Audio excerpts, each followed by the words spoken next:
Meus irmãos, momento da palavra, queria convidar você, a nossa proposta de assunto, a gente tem refletido sobre em todas as circunstâncias e trazendo algumas reflexões para que em todos os momentos esta verdade se sobressaia, essa verdade encontre conexão com os nossos corações e assim, seja qual for a circunstância, isso tudo que o Senhor nos revela, tem nos trazido, fará muita diferença. Hoje é nele.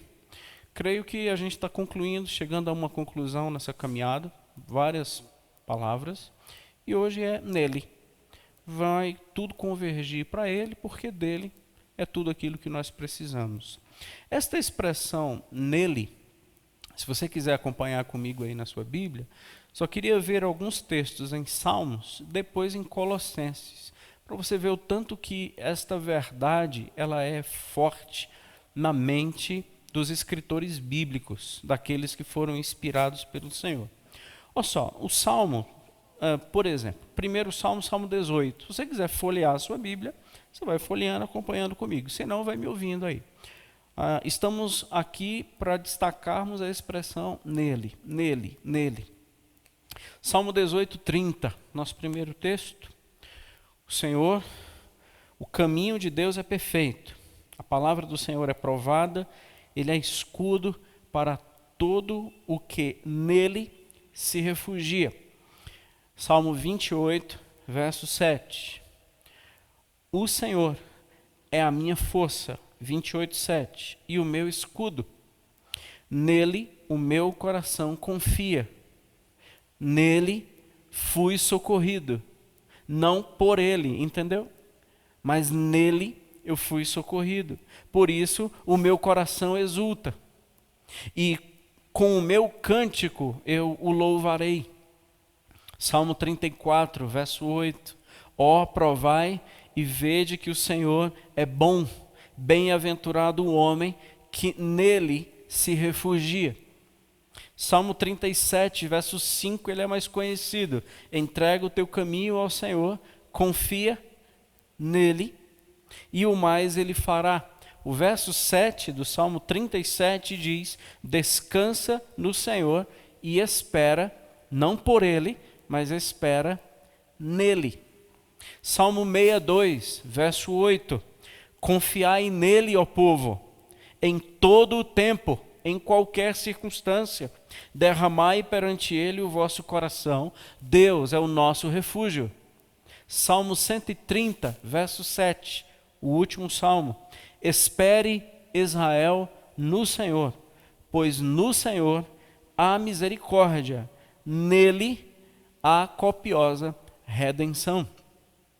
Então, como os salmistas, apenas alguns salmos, 7 na verdade aqui, eles tem essa palavra, nele, não por ele, não aguardando por um Deus, mas já estando nesse Deus, nesse ambiente, nele.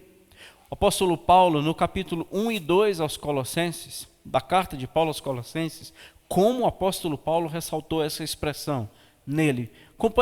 Acompanhe na sua Bíblia se você quiser. Colossenses, capítulo 1, versículo 16. Nele, nele, nele, nele. Veja quantas vezes o apóstolo Paulo ele vai reforçar esta expressão. Colossenses 1,16, pois nele foram criadas todas as coisas, nos céus e sobre a terra, as visíveis e as invisíveis, sejam tronos, sejam soberanias, quer principados, quer potestades, tudo foi criado por meio dele e para ele. Verso 17 do capítulo 1. Ele é antes de todas as coisas. Nele tudo subsiste. Nele as coisas, tudo que foi criado, pode encontrar vida. E somente nele. Verso 19 do capítulo 1. Porque aprove a Deus que nele residisse toda a plenitude. Capítulo 2 de Colossenses, verso 6. Ora, como recebeste Cristo Jesus como Senhor, assim andai nele. Verso 7. Nele, radicados, edificados, confirmados na fé, tal como fostes instruído, crescendo em ações de graças. Verso 9. Porquanto nele habita corporalmente toda a plenitude da divindade. 10. Também nele estáis aperfeiçoados, ele é o cabeça de todo principado e potestade. 11. Nele também fostes circuncidados. E continua o versículo, ou seja, nele vocês receberam uma marca que diz que vocês são dele. Então, como os autores bíblicos, somente esses dois exemplos como introdução, para reforçar isso que eu quero dividir com você hoje à noite, os salmistas e Paulo aos Colossenses, como essa expressão, gente, é nele. A resposta que você está precisando está nele. A segurança que nós estamos buscando somente nele. A direção que nós tanto precisamos para os nossos passos, para as nossas vidas, somente nele. O texto que eu divido com você hoje está em Isaías. Tudo isso aqui é apenas como introdução, Isaías capítulo 46, do verso 3 ao verso 5. Esse é o nosso texto de hoje à noite. Estamos estudando o livro de Isaías. Às quintas-feiras, estamos estudando esse livro. Entraremos ali para o capítulo 3, 4. E em breve nós passaremos por esse texto aqui de novo. E esse texto de Isaías 46, ele foi um texto muito marcante na minha vida. Esse foi um daqueles textos, dentre vários outros, pela graça do Senhor, que gerou cura na minha vida. Esse foi um dos textos que foi aquela dinamite, o dinamis, o poder de Deus na minha vida. E eu me sinto muito à vontade, e é um privilégio, poder compartilhar com vocês textos que mexeram comigo e que mudaram a minha vida e a minha trajetória. Ou seja, é muito bom, gente, pregar de um texto, quando esse foi uma revelação que transformou o pregador, e não um texto que somente passou pela mente do pregador, esperando transformar os seus ouvintes. Já compartilhei com vários irmãos também, pessoalmente, nos nossos aconselhamentos, nos nossos compartilhamentos pessoais. Também já tive o privilégio de falar desse texto em alguns compromissos. E hoje eu me sinto muito confortável e principalmente, assim, como o Senhor, mais uma vez, me induziu, me conduziu, me desafiou a pregar esse texto mais uma vez. Isaías 46, do verso 3. Ouvi-me, ó casa de Jacó, e dai ouvidos, e todo o restante da casa de Israel. Vós, a quem desde o nascimento carrego, e levo nos braços, desde o ventre materno. Até a vossa velhice eu serei o mesmo. E ainda até as suas cãs eu vos carregarei. Cãs é cabelos brancos, velhice. Já o tenho feito. Levar-vos-ei, pois carregar-vos-ei e vos salvarei. A quem me comparareis para que eu seja igual? E que coisa semelhante confrontareis comigo? Amém. Muitas coisas da vida cristã e da caminhada cristã, dos fundamentos cristãos, eu não consigo entender. Eu não sei. É muito grande para mim quando o apóstolo Paulo, aos Efésios, capítulo 1, versículo 4, diz que ele nos escolheu nele antes da fundação do mundo. Eu não consigo compreender esse texto. O Senhor me escolheu nele antes da fundação do mundo. A minha mente não consegue entender isso. Quando nós olhamos o chamado de Jeremias, o profeta Jeremias, o Senhor diz assim: Jeremias, é o seguinte, antes que eu te formasse no ventre materno, eu te conheci. E eu te chamei para você cumprir os meus propósitos antes que você nascesse. E você será profeta às nações, mas isso aconteceu antes da tua concepção. Jeremias 1, versículo 5. Eu não consigo entender isso. A minha mente não consegue compreender isso. A minha mente não consegue raciocinar essa dimensão. Que Deus me conhecia antes de eu nascer. Que o Senhor me chamou antes da minha existência. Eu só posso crer Nisso aqui eu não consigo entender. Até porque eu acho que se eu entendesse plenamente o que aconteceu antes da fundação do mundo, eu teria que ser uma das 3 pessoas da Trindade. Para eu entender todas as dimensões da eternidade, só eu sendo da Trindade. Eu sendo criatura, eu não consigo entender o que aconteceu antes da fundação do mundo. Mas nele, essa resposta para mim, ela se aplaca. Eu não preciso entender muita coisa, mas nele eu consigo crer. E se ele está dizendo que eu não sou um fruto de um acaso, que eu não sou um acidente de percurso, mas que nele a minha história faz sentido, então eu convido você a pensar comigo nisso hoje. Talvez muitas coisas que nós não compreendemos, não sabemos, não matematizamos, não contabilizamos, não medimos, não mensuramos, só tem uma resposta: nele. A minha história nele, tudo nele, e nele todas as circunstâncias. Percebe-se nesse texto assim, um grande cuidado do Senhor com a gente. Até porque estas verdades aqui, elas não se aplicam a Jacó e nem se aplicam a Israel. Estas verdades aqui se aplicam ao povo do Senhor, do qual nós fazemos parte.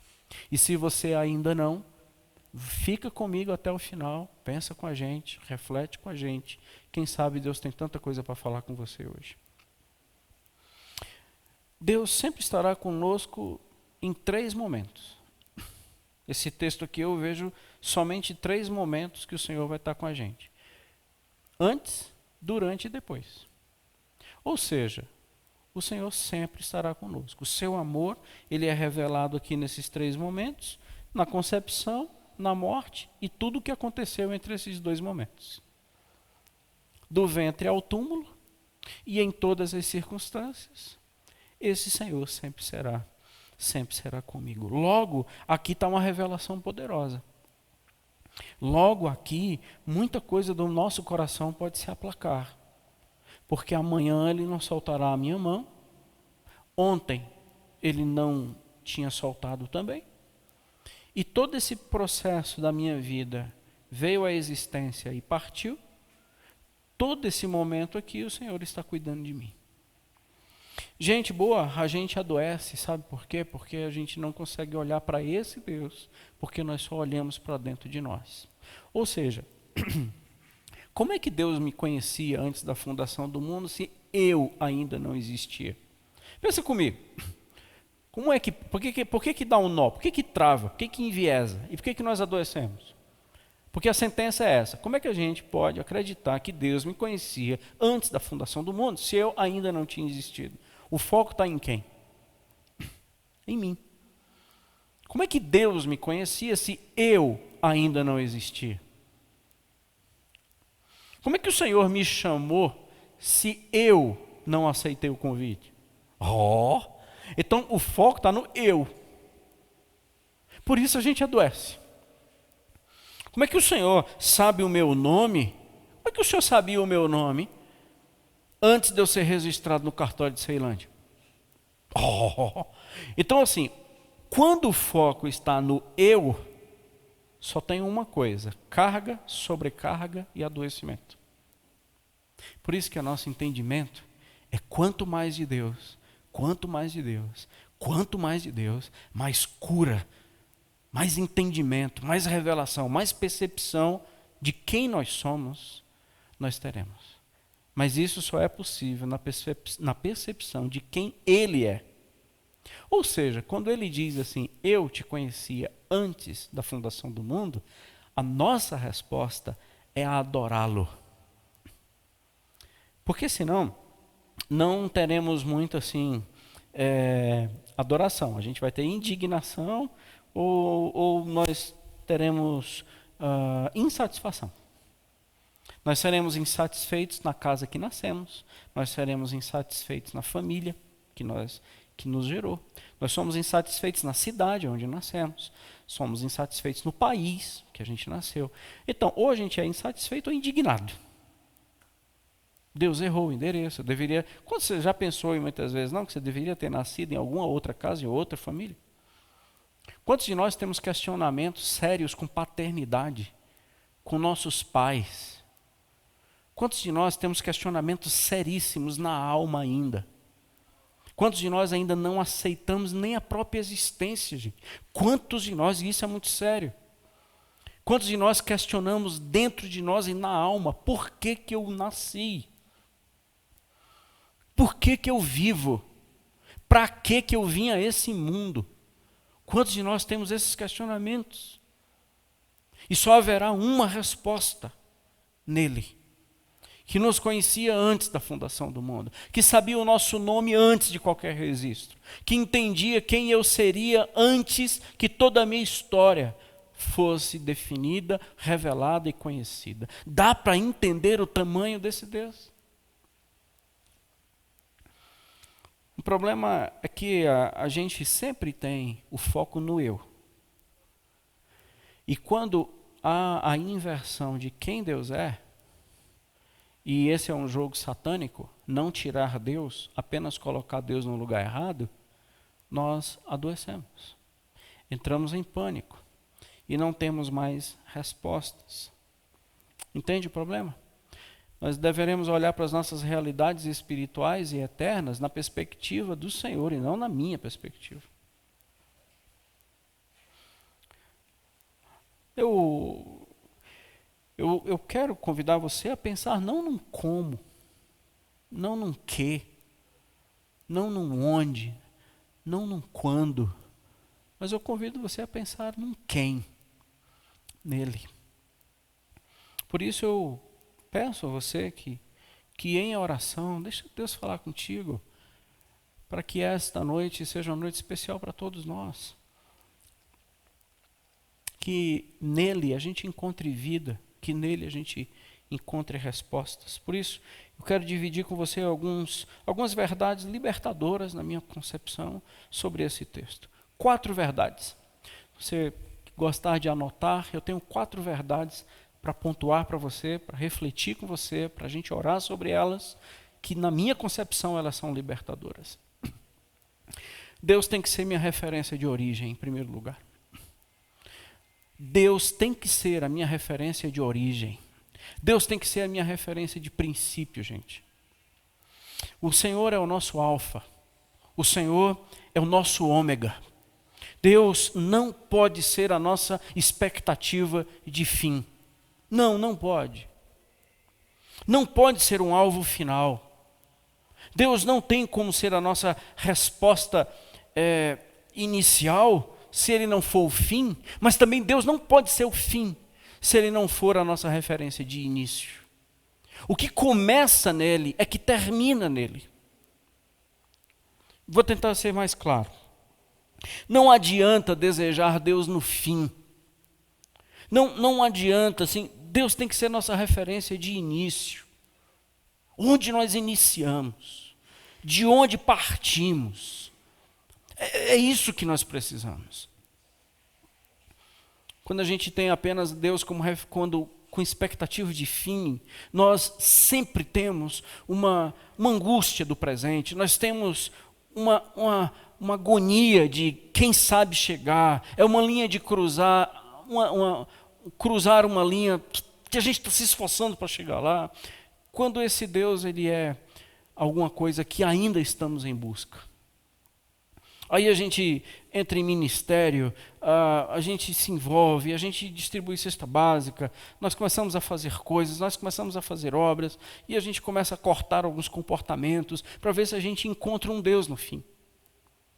A gente começa a organizar a vida para, quem sabe, adquirirmos uma natureza. Gente, está inverso. Meu povo, presta atenção, está inverso. A gente não muda a ordem para adquirir natureza. Nós adquirimos uma natureza que põe tudo em ordem. É um processo de origem em Deus, para que tudo entre em ordem, porque tudo que começa sem Deus, desordenado sempre será. E a gente vai tentando organizar o que está em desordem sem um princípio. Foi aquela pessoa que sempre sustentou você no início. O teu problema de origem é em mim. Você precisa ter uma referência de origem, e a tua referência de origem sou eu. Nós estamos falando, gente, de algo que é muito comum, até mesmo no meio cristão. Ainda tentamos organizar coisas sem a convicção de natureza. Isso não é novo para nós. Entende melhor quando o Senhor diz, ele só pode ser o ômega, se ele for o alfa. Se você não tem familiaridade, alfa e ômega é a primeira e a última letra do alfabeto grego. Então, para nós, seria ele é o A e o Z. Porque não existe o Z se não começar com o A. Ele é o princípio e o fim. Ele é o alfa, ele é o ômega. Não termina nada nele, se nele não começar. Porque nele, por meio dele e para ele, são todas as coisas. Origem, processo e fim. Não pode ter um fim, se não tiver um início e um processo sem ele. Olha só como Davi entendeu isso no Salmo 139. Salmo 139 você conhece. Senhor, tu me sondas e me conheces. Sabes quando me assento e quando me levanto. De longe penetras os meus pensamentos.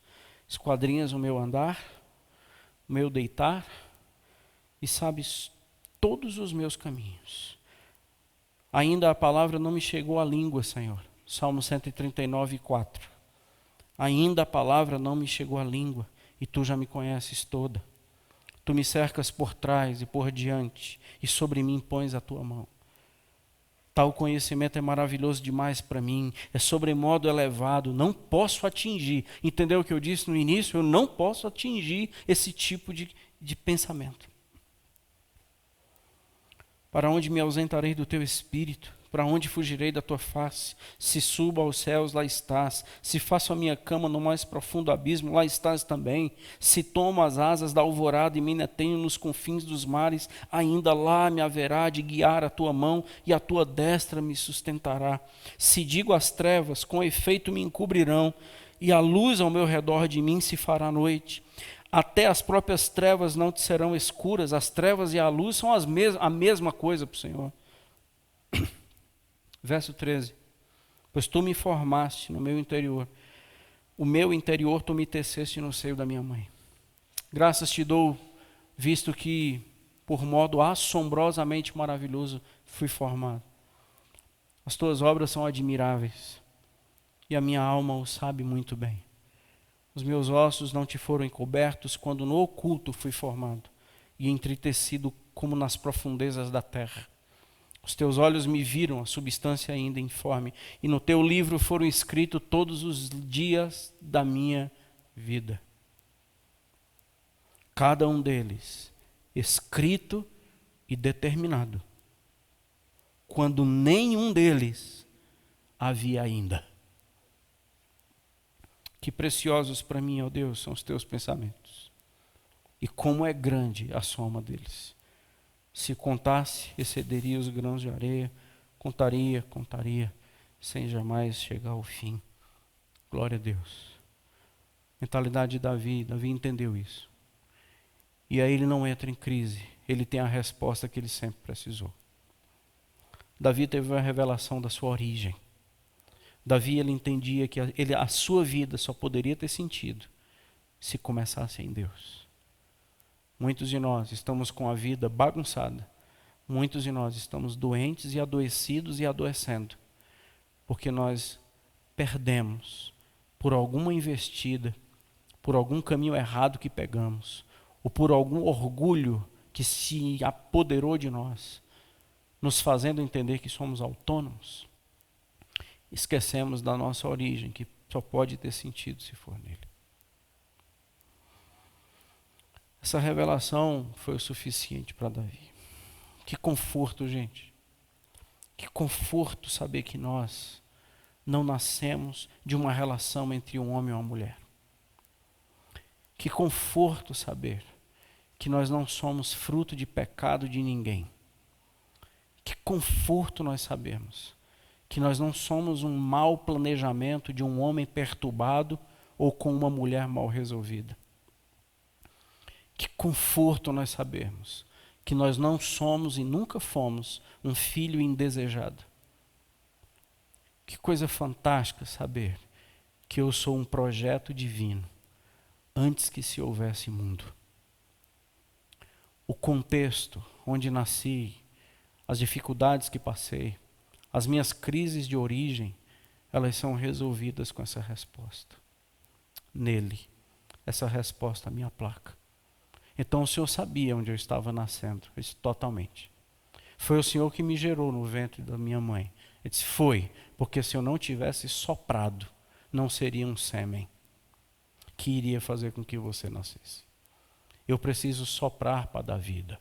Eu é quem gero, eu é quem faço, eu é que sustento. E outra coisa, você não morreu com 1 mês de gravidez, você não morreu com 8 meses de gravidez, você não morreu com 2 anos de idade, porque sempre fui eu quem te sustentei. Eu te sustentei no ventre da sua mãe.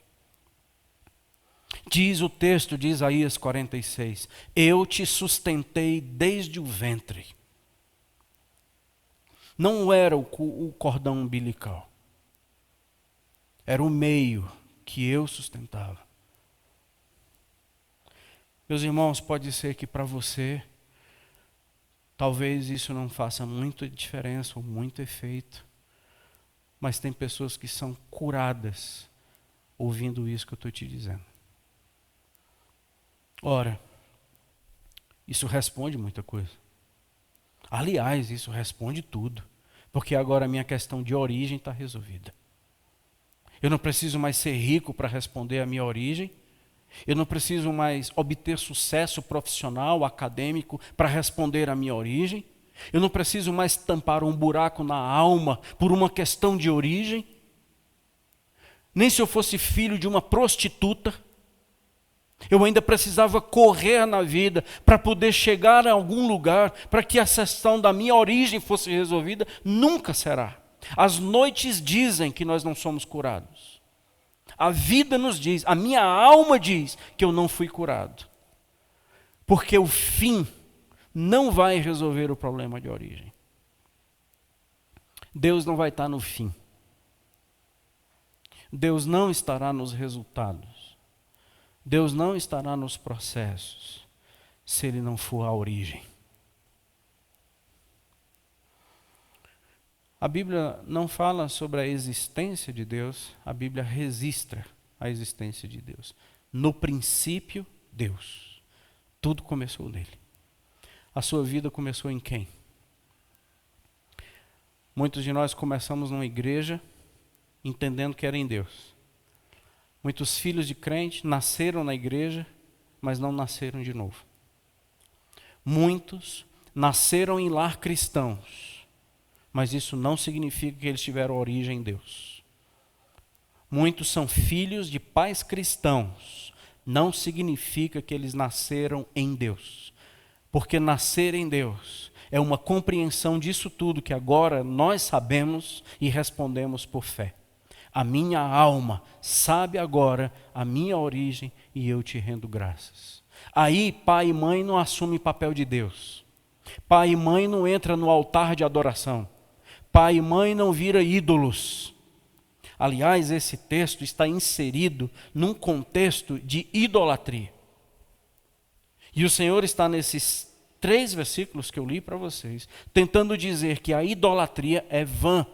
A resposta está em mim.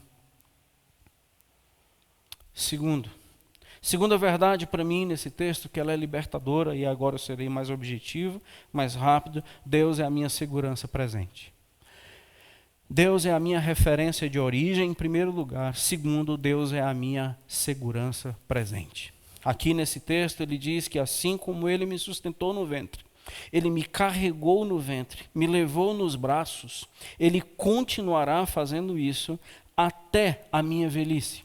Ou seja a idade que você estiver, que você tenha. Se você estiver me assistindo hoje, aí você é um adolescente de 12 anos, de 15 anos, um jovem de 18, ou um adulto de 70, de 50, de 80, não importa, saiba que você não passou um dia sequer sem ter sido Deus quem te sustentou. Por isso que você não morreu naquele acidente, você não morreu naquela época, você não sucumbiu naquele momento tão difícil da sua vida, e você olha pelo retrovisor e diz: como eu posso ter suportado aquilo? Como eu posso ter atravessado aquele momento tão difícil? Como eu não morri naquela situação? Única resposta: porque alguém sustentou você. Porque teve alguém que carregou você nos braços. Por que aquela dor não te consumiu? Por que aquela depressão não te levou? Por que aquela decepção não arrebentou com a tua alma? Porque alguém te sustentou. O mesmo que te sustentou desde o ventre é aquele que vai continuar sustentando até você ficar velho, até os órgãos vitais entrarem em colapso, até que um dia a nossa alma volta para a nossa origem. A gente volta para casa. Nesse período, enquanto estamos aqui, é um período de propósito daquele que me fez, para glorificar o seu nome. E desde o nascimento, desde o ventre, até a morte, Ele sempre me sustentará. Sempre. Eu te carregarei. Promessa. Pois eu tenho feito isso desde o ventre. Versículo 4. Eu tenho feito isso já. Você me adorando ou não, sou eu que te carrego. O apóstolo Paulo lá aos Efésios, lá aos gregos, no Areópago, ele diz aos atenienses: em Deus, nele nos movemos e existimos. Eu te levarei, isso no sentido de condução, eu te levarei no sentido de guiar, eu te sustentarei e eu te guiarei. Por isso, eu só posso ter fé. Por isso eu só posso crer. Por isso eu só posso ter uma convicção de que eu estou sendo uma pessoa sustentada pelo meu Deus. Meus irmãos, há uma certeza de que se não for assim, se não formos carregados, nós seremos sobrecarregados. Se não formos sustentados, nós seremos desamparados. Se não formos aqueles que os braços do Senhor nos carregam, nós seremos aqueles que morreremos de cansaço. Terceiro, aí sim, Deus é o meu fim. Deus é referência de origem. O Senhor, em todo o processo da minha vida, me sustenta. Aí sim, Deus passa a fazer sentido no fim. Agora faz sentido. Porque aqui no texto diz que Ele me salvará. Eu te salvarei. Pois aquilo que foi na origem será no fim. Faz sentido. Entende? Por isso que Romanos 11, verso 36 faz sentido. Porque por Ele, por meio dEle e para Ele são todas as coisas. A gente já chegou. E quando a gente chega nele, nós não temos mais para onde ir. Nele tudo subsiste. Nele é a minha segurança, nele o meu refúgio, nele a minha esperança, nele a minha alegria. Quando eu chego nele, eu não tenho mais para onde ir, porque nele eu sou salvo. Eu te salvarei.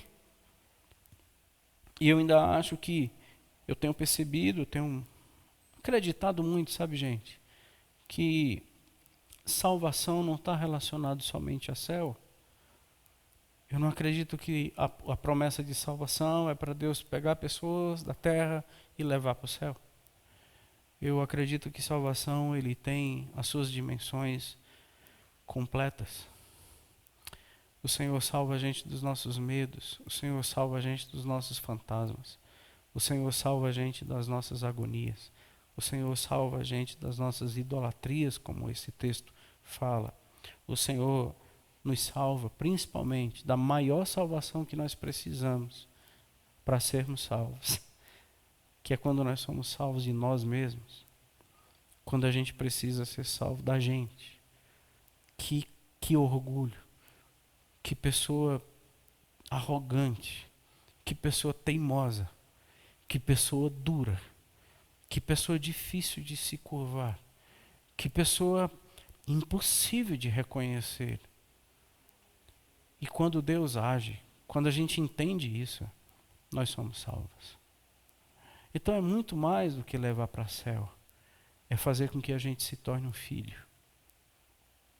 Em último lugar, Deus tem que ser incomparável. Deus, Ele é a minha referência. Deus, Ele é aquele que me sustenta.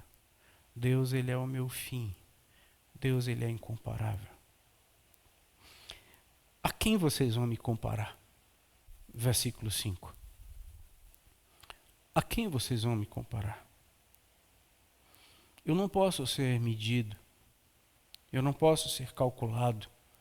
Eu não posso ter dimensões. Eu não posso ser colocado ao lado de algo para que esse algo me dê. Eu não posso. A quem vocês vão me comparar para que eu seja igual? A que coisa semelhante vocês confrontarão comigo? Tudo que os seus olhos veem, tudo que uma trena pode medir, tudo que o alcance do olho pode chegar, não consegue ser comparado comigo. Toda a riqueza, toda a sabedoria, todo o poder humano não pode ser comparado. Quem fez os céus fui eu. E esses céus, quando eu fiz, eu medi no palmo. Eu não posso ser comparado. As estrelas que existem nos céus, eu chamo pelo nome, cada uma delas. E é impossível ao homem, com toda a ciência, saber quantas existem. E eu chamo cada uma pelo nome. Com quem vocês me compararão? Você quer me comparar com a sua dor? Você quer me comparar com a sua decepção? Você quer me comparar com a tua expectativa? Você quer me comparar com o teu pai? Você quer me comparar com as coisas que você vê? Você quer me comparar com coisas tangíveis? Com coisas que podem ser calculadas. Eu, que antes da fundação do mundo eu já te conhecia, você não tem nem dimensão do que é isso, e você acha que você pode me comparar com algo? Eu sou um Deus incomparável. É absurdo, e o absurdo, como disse Santo Agostinho, só pode ter a fé como resposta. Eu creio porque é absurdo. Enquanto nós queremos saber se Deus está aqui, não, Deus não está aqui. É o aqui que está em Deus. Já falamos isso aqui na igreja. Como é que o seu dia amanhã pode ser abençoado? Não é se Deus vier e abençoar teu dia. É se todo o teu dia estiver nele. Você, o teu dia e tudo que tem esteja nele. Nele. Eu não tenho dúvidas de que a minha vida está nele. Como é que uma criança, seu filho, meu filho, as gestantes, como é que esse filho vai ser abençoado? Nele. Deus é atemporal. Para nós, o que aconteceu é passado. Para Ele, o que vai acontecer já é passado. Porque para Ele, passado, futuro, não existe. Ele é o Senhor do tempo. Gente boa, eternidade é um negócio complicado da gente definir. Imagine o Pai da eternidade. Se a eternidade nós não temos dimensão, você teria dimensão do Pai da eternidade? Ele é incomparável. Mas é aquele que nos cura, é aquele que nos conhece, é aquele que diz que a nossa vida não é em vão. É aquele que diz que a nossa história não é por acaso. É aquele que diz que você não precisa de nada para te dar referência, para te dar valor, para te dar dignidade, para te dar respostas. Deus é aquele Deus que organiza a nossa história totalmente, na origem, no percurso e no fim. Quero encerrar eu quero dizer que a história não será de adoração se nós pegarmos caminhos diferentes como esse que nós estamos refletindo hoje. Será caminhos de, como eu falei lá atrás, de indignação, de importunação, de insatisfação, mas nunca de adoração. Deus procura verdadeiros adoradores que adorem a Ele, a Ele. Eu posso tomar decisões certas hoje. Você pode, te convido a fazer isso. O texto está no meio de uma dificuldade de idolatria. Quero te convidar para sair de todos os ambientes que podem ser contrários a Deus ou não Deus e vir para um ambiente totalmente do Senhor. Há um Deus vivo e verdadeiro que se revela mais e mais. Há um Deus poderoso que hoje se revela ainda mais. Eu espero que para você que está com a gente hoje não tem um conhecimento tão profundo desse Deus, ou tem pouco entendimento de quem Ele é, estenda a sua mão e saiba que Ele não deixará no vazio. Talvez não vai fazer aquilo que nós queremos, talvez não fará aquilo que nós tanto precisamos, mas vai fazer exatamente aquilo que Ele definiu antes que houvesse mundo, para mim e para você. Por isso que nada pode pegar Deus de surpresa. A gente pega, porque eu não sei o que vai acontecer amanhã, mas o meu Deus, eu não sei o que vai acontecer amanhã. Eu não sei se estaremos vivos amanhã, mas o meu Deus, por isso que nele eu consigo descansar. Eu não sei se os meus sonhos serão realizados amanhã, mas os sonhos do meu Deus, esses ninguém pode frustrar. Então eu quero viver nele. Vamos encerrar com a música, mano? Deus abençoe sua semana, mas só tem um jeito disso acontecer. Se em todos os dias e em todas as circunstâncias você estiver nele. Não chama Deus, não. Vai para Ele. Não fica cobrando a presença de Deus. Não tente sentir a presença de Deus. Sai desse universo de sensitivos, das emoções. Quero te convidar a você ter convicções de fé. Quero nele. Deus, se foi o Senhor que me fez, eu quero resgatar a minha origem em Ti, para que a minha vida seja em Ti e o meu fim seja em Ti. E Tu és incomparável. Se você nunca tomou uma decisão hoje pelo Senhor, você pode fazer isso na sua casa. Você pode dizer: eu hoje entrego a minha vida ao meu Senhor. Aliás, uma vida que eu pensava que era minha, mas hoje eu entendi que Ele é o dono. A Ti, Senhor, eu entrego aquilo que é Teu. E conversão é isso. É reconhecer quem é o legítimo dono. Deus abençoe você e sua casa. Excelente semana. Na paz de Jesus. Amém.